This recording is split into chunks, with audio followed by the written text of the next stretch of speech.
People think the danger is that one day they won't do things. That's not the danger. The danger is that one day they can't. And by the time you realize you can't, the argument is over.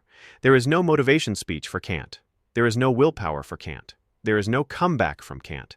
There is only accommodation, and accommodation is the beginning of dependence. Decline does not arrive as a disaster. It arrives as permission. You let one standard fall, then another, then another. You skip the walk. You leave the bed unmade. You stop caring about the space. You stop caring about the routine. You stop caring about yourself. And every step feels reasonable at the time. That's the trap. Decline is not dramatic. It is incremental. It does not shout. It whispers. Later.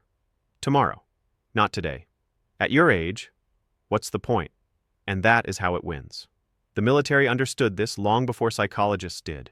They didn't make you make your bed because they cared about blankets. They made you make your bed because order precedes strength. One small act of discipline creates momentum. Momentum creates structure. Structure creates identity. Identity creates resilience. And resilience keeps you standing. Cleanliness is not about neatness. It is self-respect. And self-respect creates a cascade. If you respect yourself, you respect your body.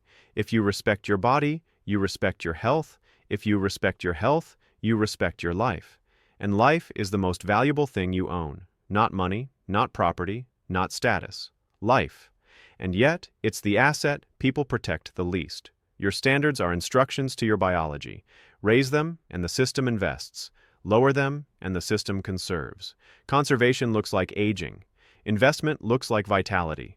That's not philosophy. That's physiology.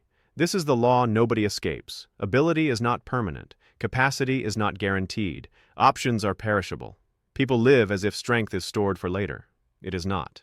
Unused ability becomes lost ability. And lost ability rarely returns. That is why this is not about doing well. It is about not losing the ability to do at all. It is not do it while you can. It is do it now, not because you feel like it, but because one day you won't have the option. That is the truth. That is the warning. That is the line. Make the bed, walk, don't smoke, don't drink, go to bed, clean the space, hold the standard. Not because you're inspired, not because you're motivated, not because you're in the mood, because one day you won't be able to. People don't lose life all at once. They lose it by postponing it. They don't fall. They slide. And once the slide becomes autonomous, it takes over. That is the autonomy of decline. So no, this is not about aging well. This is about not surrendering. This is about holding the line while holding the line is still possible. Because later is heavier. Later is harder. Later is sometimes impossible. And nobody escapes that math. It's now or never. Not because you won't.